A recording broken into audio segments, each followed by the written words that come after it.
Thomas is your mentor on today's episode. Her business and podcast, The Passion Pursuit, is all about helping you start and scale your vision. So, turning a potentially unclear idea into a business foundation, establishing systems, and launching services. Guiding creative people as business owners is what Haley does best. So, it's no surprise that in this episode, you'll learn how she sets and tracks goals, the systems she uses, and how she stays accountable. She also shares how she used to operate as a new business owner versus how she operates now as a more successful CEO. We discuss the power of mentorship and masterminds, and also the flip side of that, putting on your blinders and operating within your strengths and skills, not letting the shiny objects and shoulds from well-meaning fellow entrepreneurs cloud your vision. Here we go. Hey, Haley, thank you for being here with me today. Thank you so much for having me, Virginia. I really appreciate it. Absolutely. So let's start out by hearing your definition of abundance. Something that has shifted and changed as I've continued to evolve as a person and as a professional. But I think for me in this season, abundance is from the inside out. I feel like for me, it's about less of what's going on externally and more so about how I'm feeling internally, and really cultivating that anything is possible mentality, really seeing my life as this playground, these things that I get to do and create and experience. But I know that so much of that stems from what I can imagine within me first. And so for me, like when I first think about abundance, I think about, okay, if anything were possible, what can I see? What can I see first? Not necessarily what is there, but what can I imagine? If I allow myself to go there, and especially as somebody who is a creative, I really see this as being something where I can see that vision and then I'm able to embody it, step into it, cultivate it, and then create it.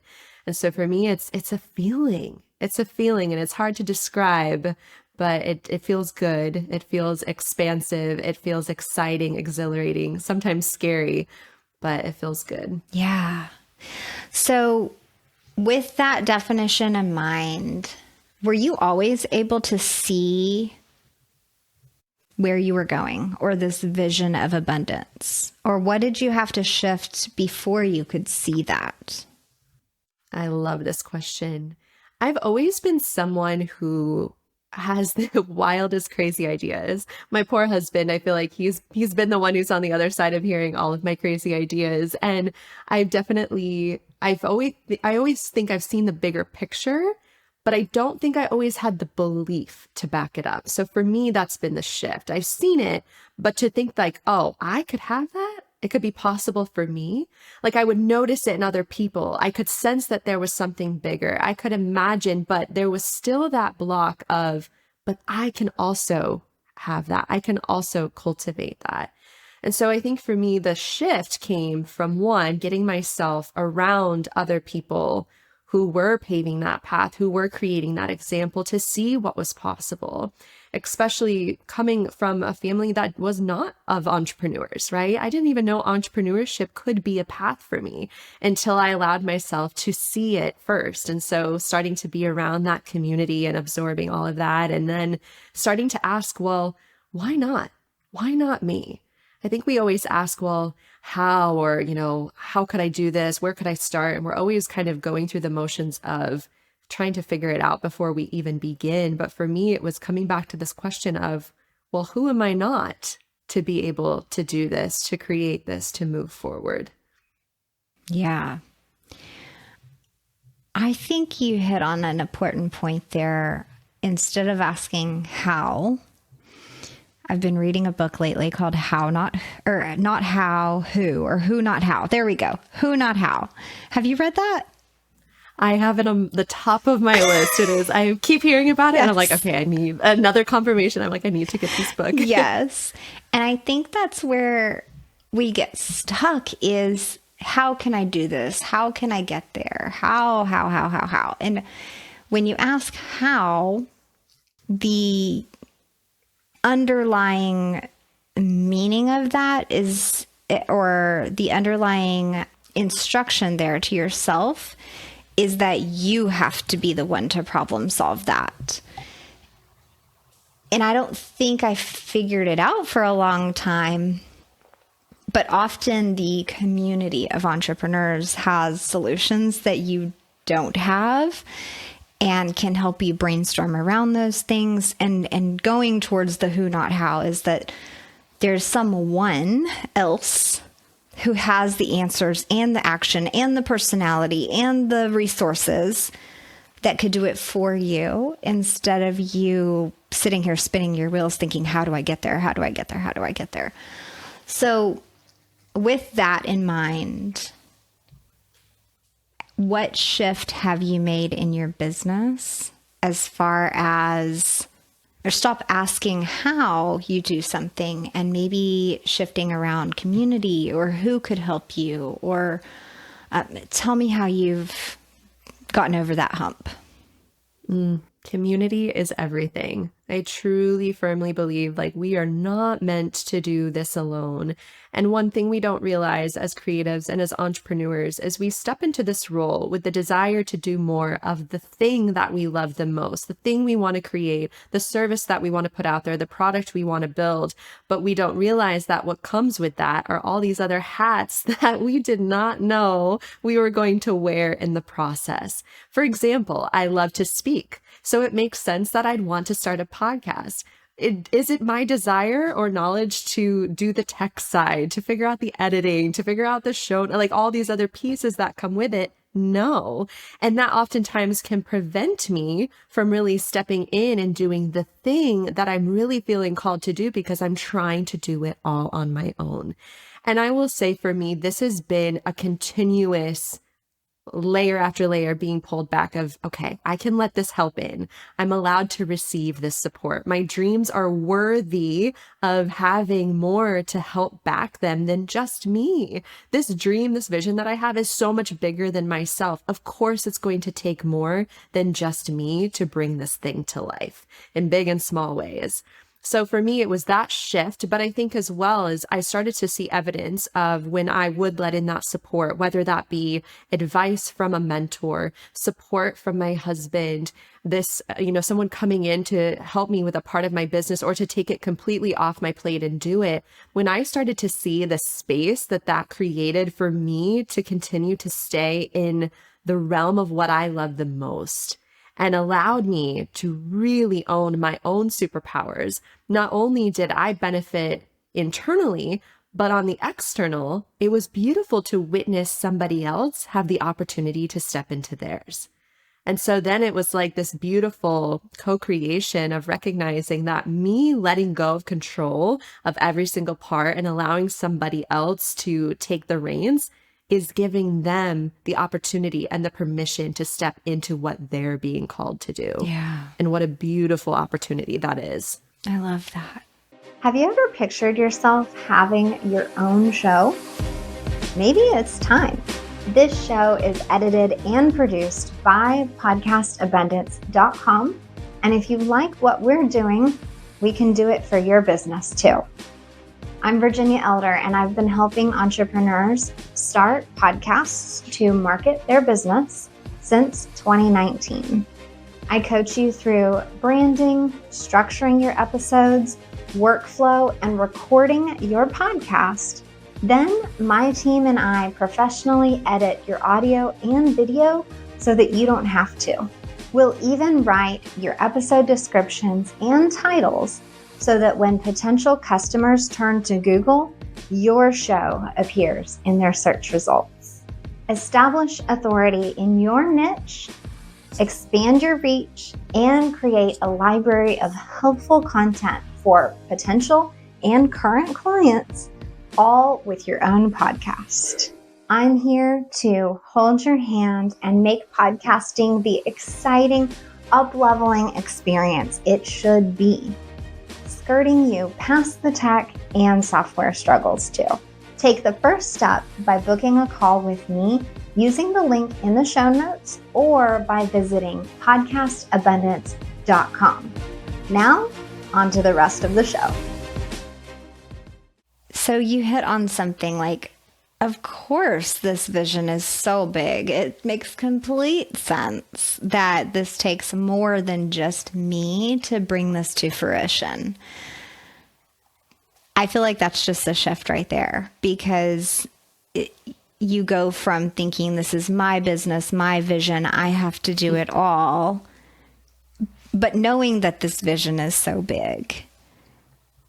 And then stepping back and realizing, well, why should I have to do this myself? But that's the natural intuition, I think, is that it's my vision, so I have to fulfill it. How did you first, like baby steps, like let's back up several years, right? How did you approach getting help in these ways? And that very first realization of course, it's going to take more than just me. How did you approach that? I think in the very beginning, I was a sponge. So it wasn't so much somebody was coming in necessarily, but I knew that I did not know everything. I think it would be crazy to think that. So I needed to soak up the knowledge. And in that season, it was more of, what do I need to learn and who can I learn it from? Who is a few steps ahead of me? Who has the life or the business or this idea that I'm trying to step into that I could learn and that I could glean from? And so I started to pay attention to who was, like I said, just those few steps ahead. So I was reading books, I was listening to all the podcasts, I was mindful about who I was connecting with or following on social media, and really just gleaning and learning from that space. But then I started to realize, okay, that's great. And I have all of this knowledge, right? Like I have this entire web of things that I've learned, but I still only have so much time in the day. And I still only want to do these certain areas. I don't have the desire to do all these other things. Or I also just didn't quite know how to put the pieces together. And so then it was a matter of mentorship. And I was involved in several like mastermind communities at one time, group coaching programs where it was other creative, like-minded women specifically who were coming together in the spirit of growing something of their own. I had one-on-one support as well. And so I started to kind of let people into looking at my vision and figuring out the gaps that I could not see. And I think that's something that's so important to recognize, is that when we are so close to it, sometimes it can be hard to see it from the lens of maybe the strategy piece or the lens of, okay, this is where you are, this is where you want to go, but what do you need to do or prioritize to get you from A to B? And so I started letting in that support with mentorship. And now I'm at this stage where I'm able to begin to recognize, one, what are the areas that I just simply do not have the time or the capacity to take on? But also, two, what are the specific things that I know are missing? And I'm able to identify the gaps a little bit quicker. So it's less general knowledge now. And it's more so of, I can tell that this piece of the business, for example, my marketing is not creating the results or the traction that I maybe used to see or that I used to experience. Who do I need to learn who is absolutely skilled in that area? And so I'm able to pinpoint a little bit more of what I'm needing.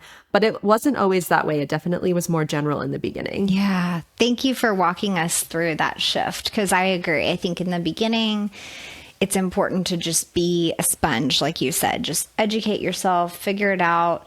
Maybe we don't have that much revenue at that point. So it is really all on us to start to build. But then as soon as possible, you got to start looking outside your own little bubble. And whether that's hiring contractors or finding bigger, better mentors or group coaching programs or whatever it is important. So something I love that you mentioned said that you needed to discover the gaps that you couldn't see.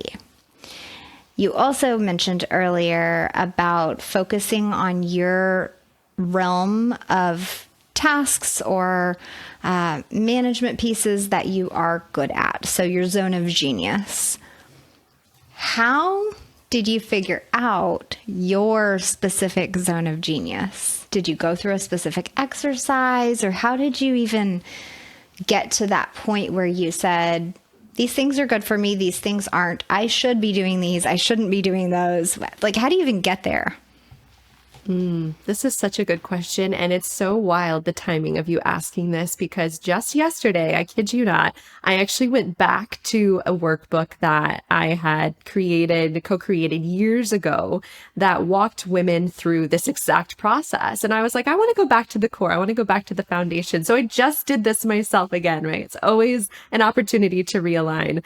And one of the most pivotal realizations for me in really stepping in and owning my strengths was just that, discovering what they were. What are those areas that bring me joy? What are the things that I love to talk about that people even come to me for advice on because they know that they can get what they need? What are those things that I love to help people on or support people on? And so one of the favorite questions that I often ask clients that I first work with is, what are those superpowers? What are those strengths of yours that really help you to stand out from the crowd, right? It's kind of like, I always love to give this example, is sometimes we look at a market and we think, wow, it's very oversaturated. There's other people that are already doing this. Who am I to do it, right? And I'm like, okay, but you got your own little spicy flavor over there that nobody else has. It's like New York City, for example, has, I think it's over 1,500 pizza places. 1,500 in that tiny little place. Like, I know there's a lot of people, but 1,500 pizza places alone. But the thing is, every single place has their own style, their own flavor, their own thing that they bring to the person who is craving what they and only they can offer. So it may be pizza, but it is not any same old pizza. And the same goes for you as a person. And so when I recognized, okay, yeah, there's other coaches out there, there's other strategists out there, there's other people who are helping people build businesses, but what do I bring to the table that's different? What is my methodology? How do I love to support somebody? What do I love to make sure I'm emphasizing, or what do I value, right? So I would say it's a mix of my strengths and also to what I value and how I operate and in how I use those strengths moving forward. So discovering superpowers was a big one. I took the Strength Finders test many years ago as well, and that was so eye-opening to see the things that I didn't even realize were actually strengths were sitting right in front of me. And when I recognized and had that self-awareness of who I am as a person, then I could have a better idea of how I can support someone using what I already had. And one of the most amazing things to recognize is oftentimes we're equipped with what we need to succeed. We're equipped with these gifts already. We just sometimes forget that we have these pieces within us to use. Yeah, so I'm going to second that, because I think some of those personality tests get flack in the space, but take them. And if you haven't taken the Gallup Strengths Finder yet, I highly suggest that, because it was illuminating to me as well. So for any business owner listening, that's going to be key to you discovering your superpowers and discovering the lane that you should continue to play in versus, you know what, this other thing is really hard for me. And this is why it feels hard, because it's not my strength.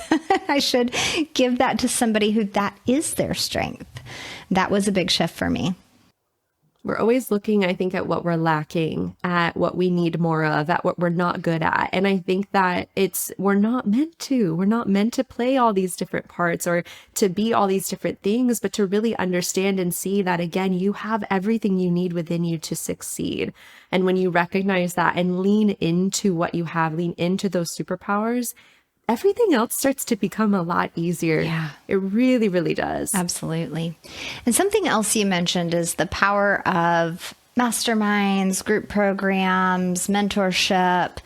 How should someone look at a program, a mentorship, or a mastermind and really identify, is this what I need in my business right now? Or is this just like another fun, shiny group with cool people that I want to hang out with? Like, how do we decide? Because just being honest, I mean, there are like 15 different groups and masterminds and programs and things that I could join right now. A, the revenue isn't there to join all of those. B, my time isn't there to join all of those. How do we weed through what's available and decide if the timing's right, if the group is right, if the people are right in that group with us? This is so challenging for me because I'm somebody who has such FOMO. I always want to be in and a part of everything. And I love community. I love learning and gleaning from other like-minded creatives. And I know that no matter what group I'm in, I can always learn something. However, there is a time and there is a place, and having the discernment to really recognize this is what I need in this season and this is not what I need. And being really honest with yourself about that can help you to determine it. But I would say for me, when I was in those beginning stages, that to me was when community was the most important. I needed to be around other people who were thinking bigger, because to be honest, I did not have that. I did not have friends or family who were entrepreneurs. I did not know what the possibilities were. I needed to be in spaces with people who I could like reach my hand up and they could pull me up. Like I needed to be around that energy of seeing what possibilities were out there for me. So in the beginning stages, it was so crucial. And as I've grown, it's again kind of been more determined based off of, is this mastermind or is this group coaching program, does it have a certain intention? Like I've been in groups that have been more centered around marketing specifically. I've been around groups who have been more specifically around stepping into your feminine as a business owner, like really identifying, okay, what are those areas that I know could be of complement or a complement to me and my strengths that I could use to elevate me to that next level. When it comes to the mentors who are leading them as well, I always like to really look at, do they value the same things that I do? And I think it's really, really important to learn from those who you align with in that way, because there's brilliant people out there. But if somebody has this determination, this lifestyle that they want to live where they're working 24/7, that does not align with how I want my life to be. So does it make sense for me to want to learn from them? Versus I really enjoy having the freedom and flexibility to take breaks, to make sure I'm prioritizing my well-being, to travel with my husband and to take space for other things that I'm passionate about outside of the work that I'm doing. So I look for mentors who are embracing that, who are embodying that. So I think it's a mix of really having an understanding of who you are, what you need, and if your values align with what that mentor or what that group is offering. Yeah, that's awesome. So I want to shift just slightly and ask, what is like a really big goal that you have for your business this year? Whether you want to share numbers or not, that's okay. And what is something that you've already done or that you're putting in place to get you closer to that goal? Like help everyone go, okay, here's the shiny thing. How do we get there? So what are you doing in your business? It's so real when you ask that. It instantly comes to mind, and it's that thing that starts to like stir your stomach a little bit and like lights that fire within you, and then you know you're on the right place, right? Yes. When you have those feelings, you're like, okay, this is the thing. It's exciting and big, right? Yes, it so is, and it's so clear. I think it's more clear than it ever has been. And that's what scares me, because there's no running from that. It's like when you have that inner knowing of like, okay, this is the thing. It's like, all right, I guess we're going for it. So for me, I've done a lot through the Passion Pursuit. I have the podcast. We've done group programs. I've supported women and men too in one-on-one settings and local. I have clients who have been across the world. Like we've done so many amazing things. But what I really wanted to build was an intentional community and a step-by-step platform that takes more creatives through the process of desiring something and having that idea, wanting to start the business, knowing that there's more for them, and taking action on actually creating it and bringing that to life. Really the step-by-step of what the passion pursuit is. And that is the ability to start and scale a business that aligns with the life you want to live, to bring those ideas to fruition. And so I've done this already, but it's been in these just like little segments, or again, through my one-on-one containers.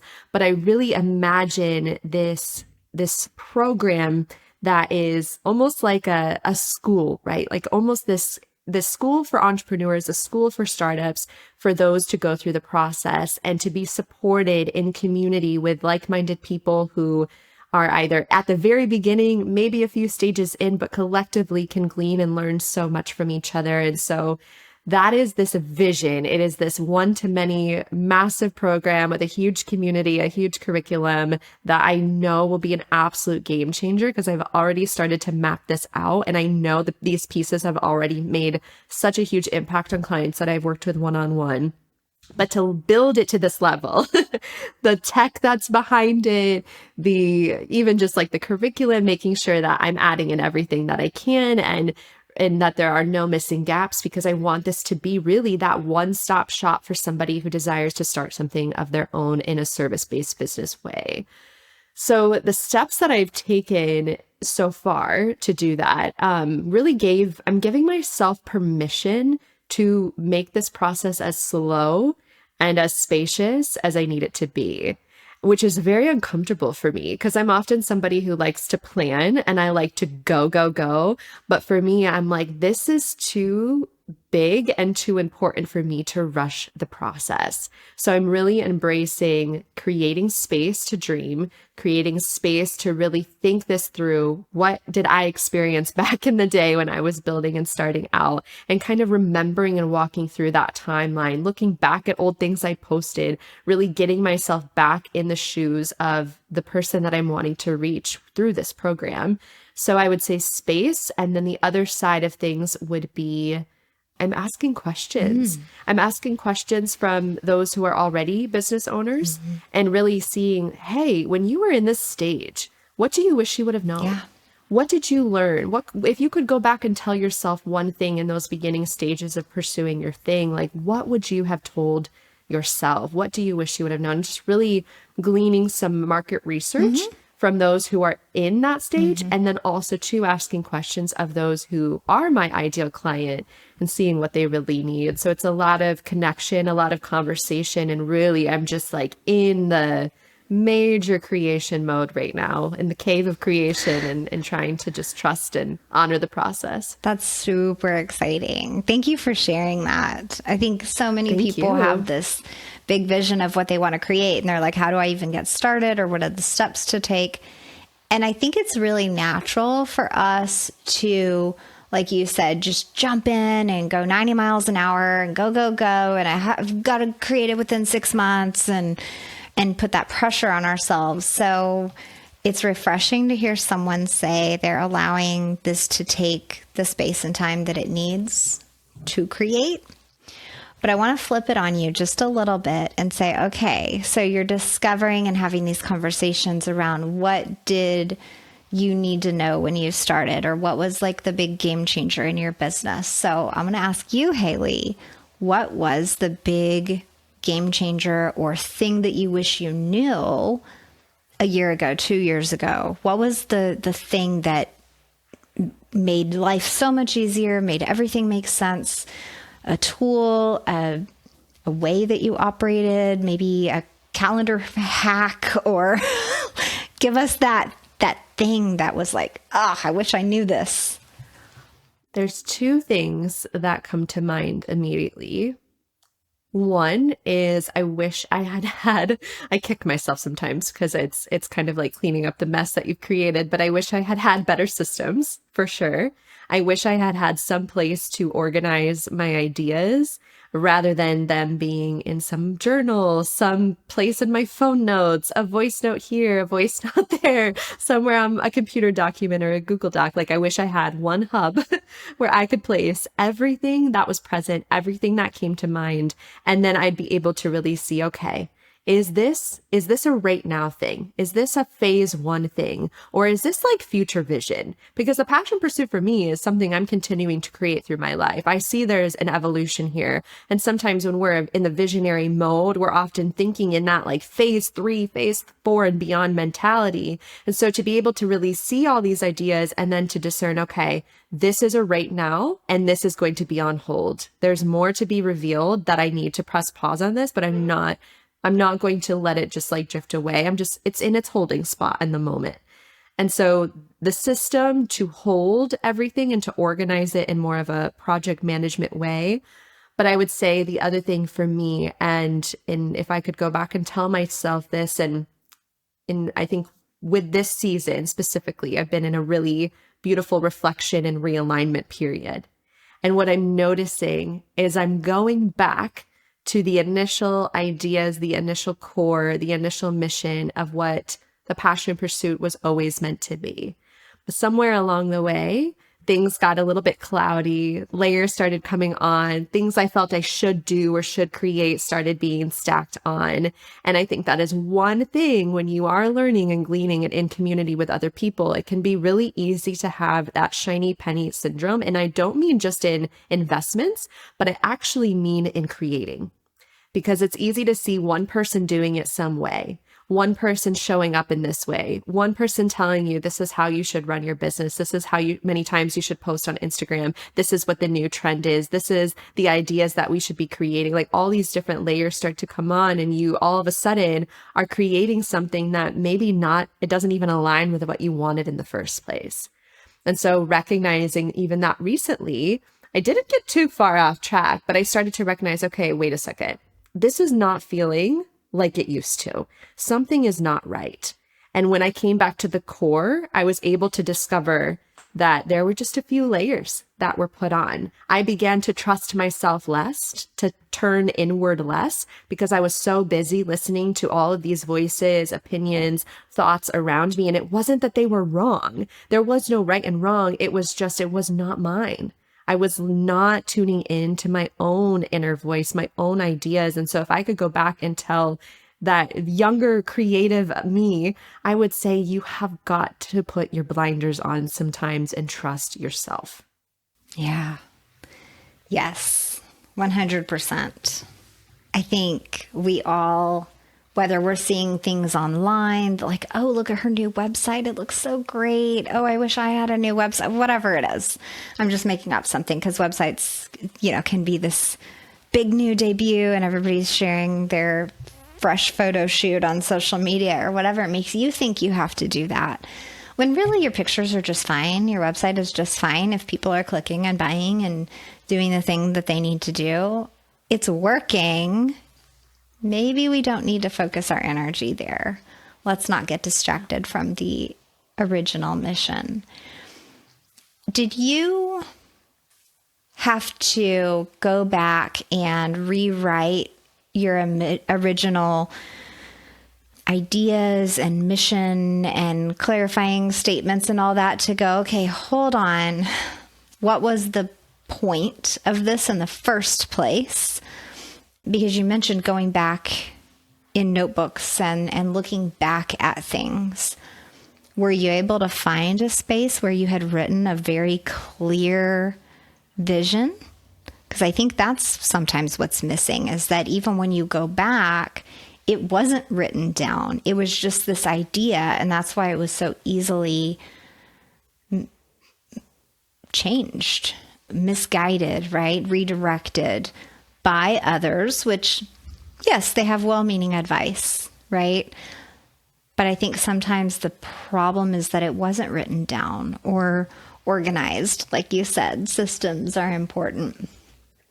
So were you able to find that clear vision written somewhere?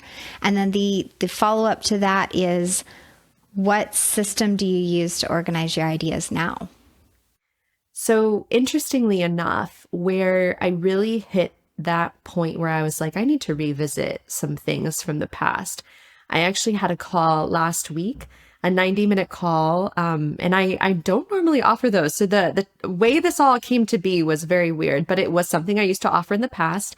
And through this call, I helped this woman really find clarity on what she desired most, what she wanted to create, those beginning steps of the business she wanted to step into, and then understanding what she had already within her to use to not just her skills, her superpowers, but resources, connections, these things that she already had that helped her to see, okay, she had what she needed to take those first initial steps. She didn't have to wait anymore.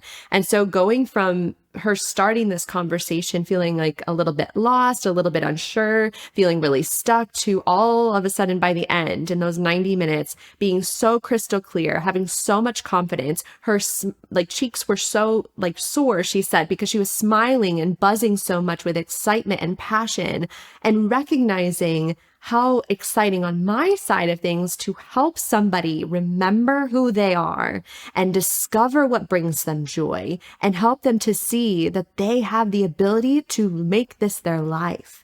They can pursue this passion. They can do this thing that brings them so much joy. And then I was like, oh my gosh, this is literally the definition of the passion pursuit, helping people do what they love. And lately, and over the last year, I feel like I had gotten into the nitty-gritty of business and, the things to do in your marketing, these systems that you need, like how to create this and that. And it was so specific to business that it got away from what brings you joy. What is the thing that lights you up inside? What do you want to be doing more of? What are you passionate about? Really, again, that core essence of the passion pursuit.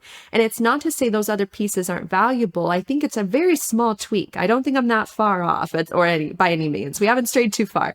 But I think it was just this small tweak of remembering, okay, what is the core and the foundation to build on? I want to make sure that that is so solid and stable, and that the work that I'm putting out, the things that I'm creating, product or groups, are aligned with what the passion pursuit was always meant to be, not what I felt I should do or should create.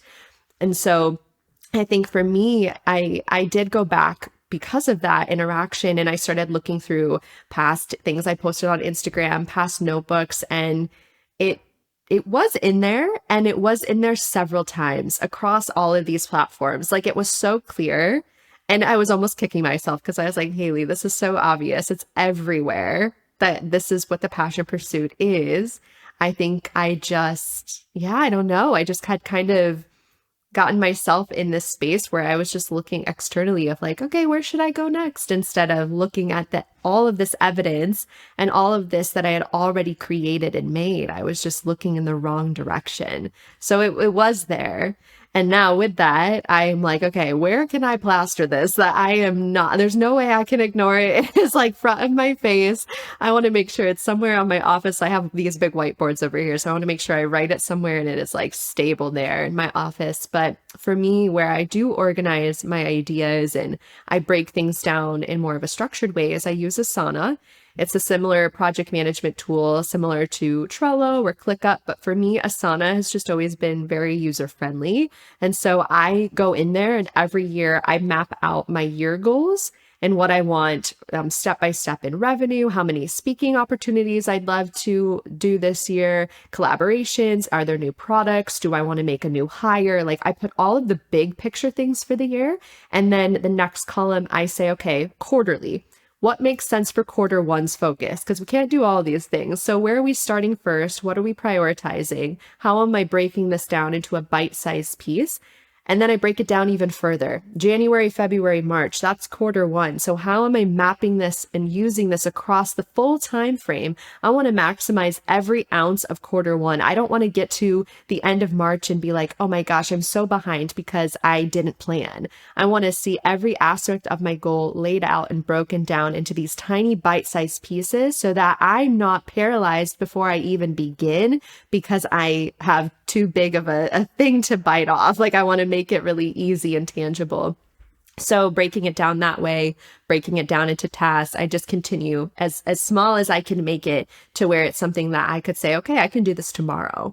I don't have to wait. This isn't too big for me to take on. I have broken it down enough to be able to manage it. So Asana has been a game changer for me. That's awesome.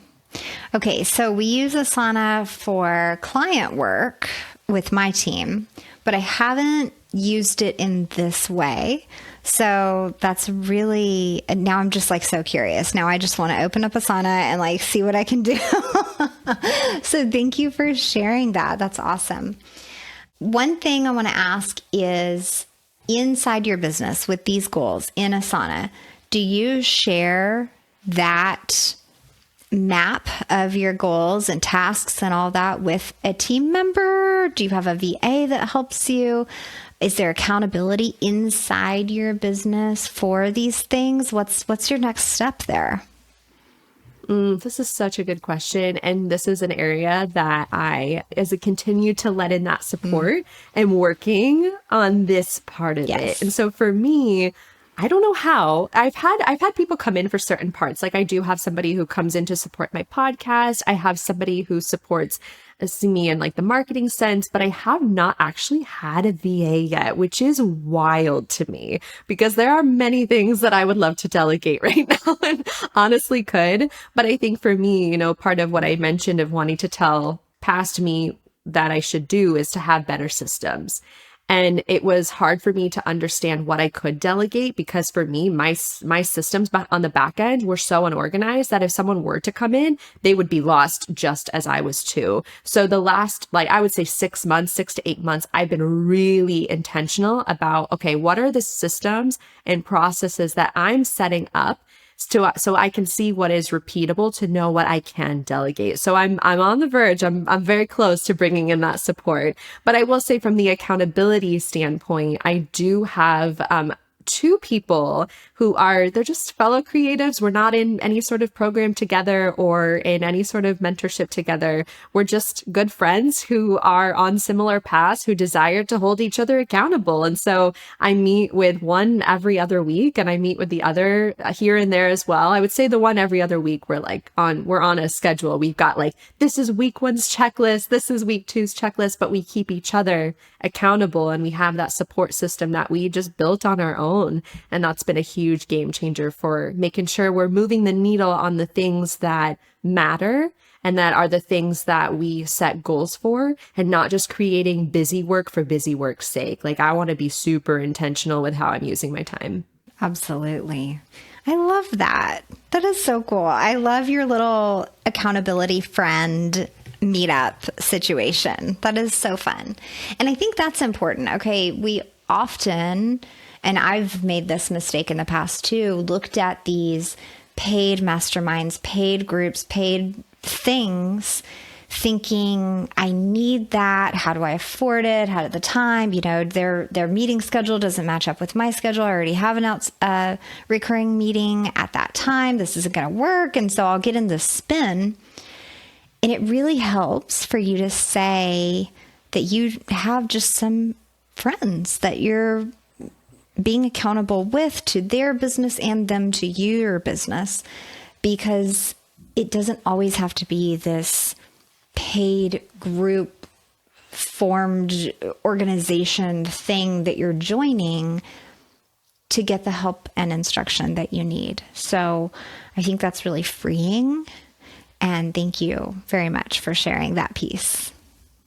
Absolutely. I think for me, it was recognizing that in this season, I don't need a lot of external.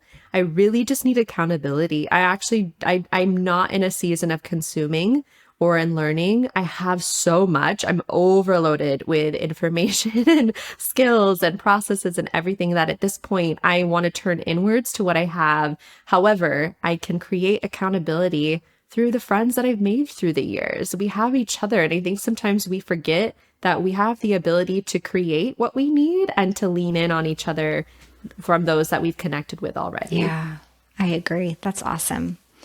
So let's talk a bit about your podcast.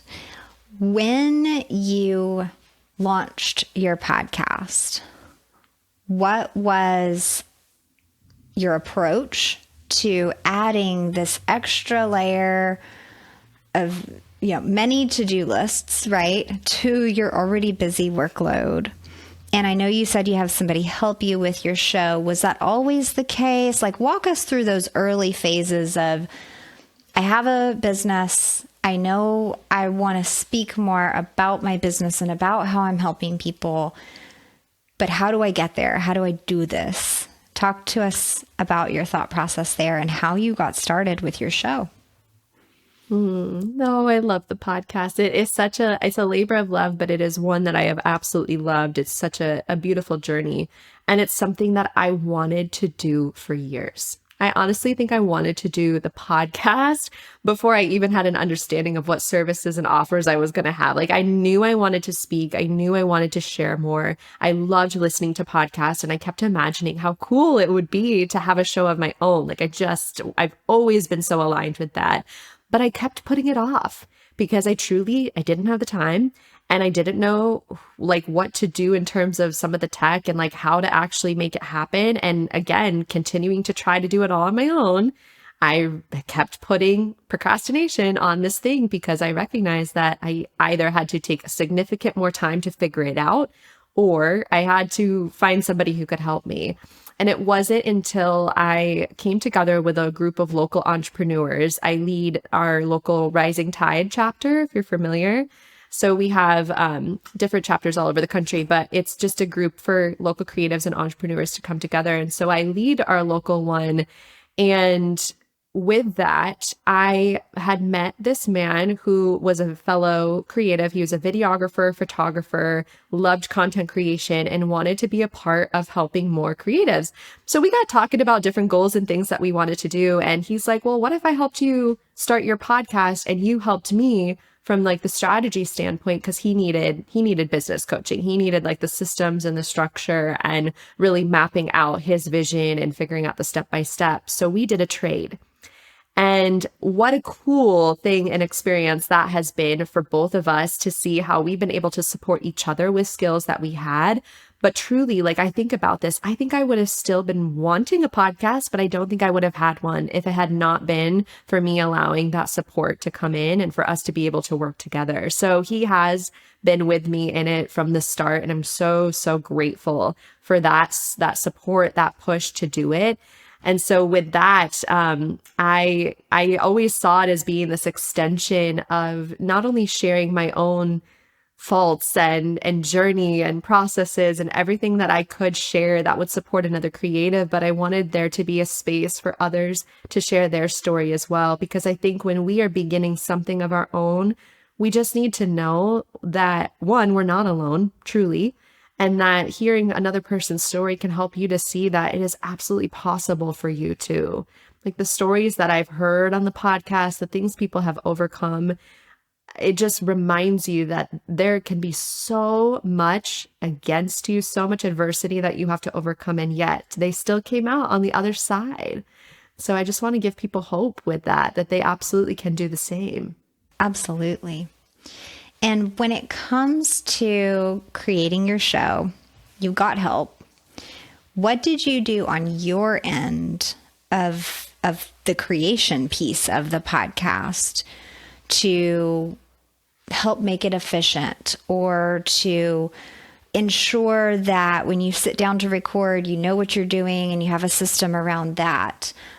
Because the help can be post-production, right? After you've recorded, maybe it's the editing, posting, scheduling, show notes. There's a multitude of tasks that happen after you record. But as far as the business owner, how did you protect your time and energy and create efficiency in your show as the kind of linchpin to the process, right? Nobody can record your voice for you.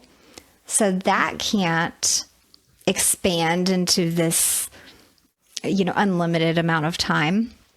How did you create systems to protect your time, but also let you do this cool thing that you wanted to do? Organization is definitely key here. And I knew that right away. I created a Google Sheet and I mapped out the column of like episode number, episode title, any sort of show notes. Is this solo or is this with somebody? I need to create a graphic. So I started to map out everything that I would need. And then I created a folder for every single episode. So I had help with the recording and the editing. So the guy who does my podcast, he does that piece. And once he has the episode, he drops it into that Google Drive folder and I upload it, which takes me no time at all to do. I also do the show notes post-production because as well as that it just really doesn't take me a ton of time. So I'd never really offboarded that piece. But in terms of the preparation and having an understanding as to it's interesting. I wish I had more of a process with this. And I think when it comes to having guests on, I do have a pre-questionnaire if I have a guest on that just gives us a little bit of structure, a little bit of those masculine rails as to like what we'll be talking about, what are some points they want to be sure to make. If there's any link they want to provide that I add to my show notes, their social links, like I have that in a pre-questionnaire. But for the solo show, what's very strange for me, and I don't know if I'm just the odd one here, I don't do as well when I put myself in too much structure. When I have created outlines in the past, I have found that it just does not feel as natural for me. And I know that every single person is different and some need that structure to really like walk through and the confidence to be on page or on track. But for me, speaking is such a like flow. And when I allow myself the space to just trust what is coming through, I find that there is so much more potent wisdom and impact that comes from allowing myself the space to just go. So oftentimes those solo shows, people ask me, they're like, do you outline all of these? And if you could see what I'm looking at, it would make you laugh because I'll put a couple things on there of like, okay, make sure you hit on point A, B, and C. But then I just allow myself to go, to speak, to really share whatever is present on my heart. And for me, that's been my most authentic way of how I can show up in the space and how I want to put my voice and my words and my thoughts out there into the world. So, yeah. Thank you. Because I think that's really good advice for the creatives out there, because for certain personality types, these people might need structure. They might need that outline. They might even need a script. Okay.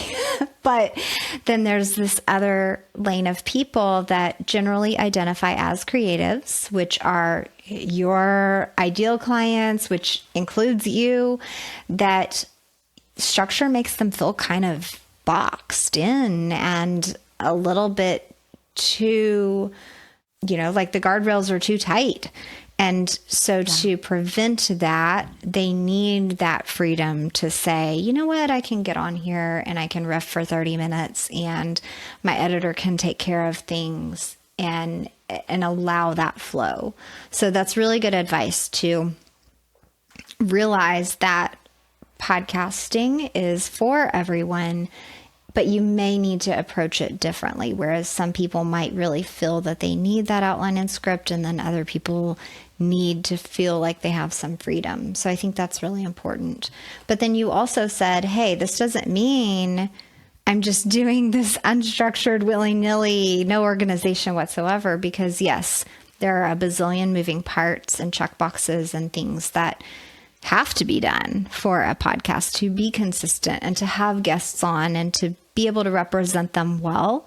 So thank you for sharing all of that. I want to wrap up by asking you, what is something that you're offering to your audience right now, some kind of special program or whatever you want to highlight in your business? And then definitely share with us a little bit more about your show and where we can tune in and find you and follow you, all of those good things. Thank you for asking. And thank you for asking such beautiful questions on this time. It's been such a lovely conversation. So I would say right now, I'm always offering one-on-one for those who are looking for that higher level of support. But for those who are listening and you just have this little inkling in your stomach that's like, yeah, I'm that person who is ready for more. I am that aspiring entrepreneur. I've got ideas in me that I know will make an impact. And you're just like, I do not know where, how, or what to do to begin. That program that I mentioned earlier is going to be first kind of launched behind the scenes in more of a beta format, in more of a live format. And I would love to open that up for those that are listening here. It is not something I am launching very publicly. It's quite behind the scenes, but I feel really called to share that in this space of those who are like, you know what, I want to be a part of the process of this creation while simultaneously receiving that support to help you pursue your own passion this year. So that will be opening up within the next month. It will be very, very quick. So if that is of interest, I can always send over a list, a wait list link to that. You can sign up with that. And then as far as the Passion Pursuit podcast, so that's what it's called, the Passion Pursuit. It's all aligned with the brand. And it really is that space to feel, again, that hope, to feel lifted up, to feel inspired, to see that there is more than one way to get to Rome. There are so many ways that you can create and do the things that you want to do in this life. And if I can show you even just a little bit of that possibility, and maybe even some of the ways of how to begin, that is what you can expect on the show and on social media and all the places of the Passion Pursuit. Awesome. Thank you so much for just being transparent with us, letting us in a little bit into your business. I shared with you separately that I feel like that was what was missing for me for a very long time. I felt like there were barriers and secrets, and everybody was running their business but wouldn't really tell you how to build this thing, how to hire the contractor, how to learn when you get help, or how to know how to map out your goals in Asana, So thank you so much. I really appreciate that. And yes, I think by the time this episode launches, we will be able to share a link to this program. So definitely let's look for that in the show notes. Thank you so much, Haley. Thank you. I appreciate your time today and for having me on. It was amazing. Absolutely. Thank you. I appreciate you being here.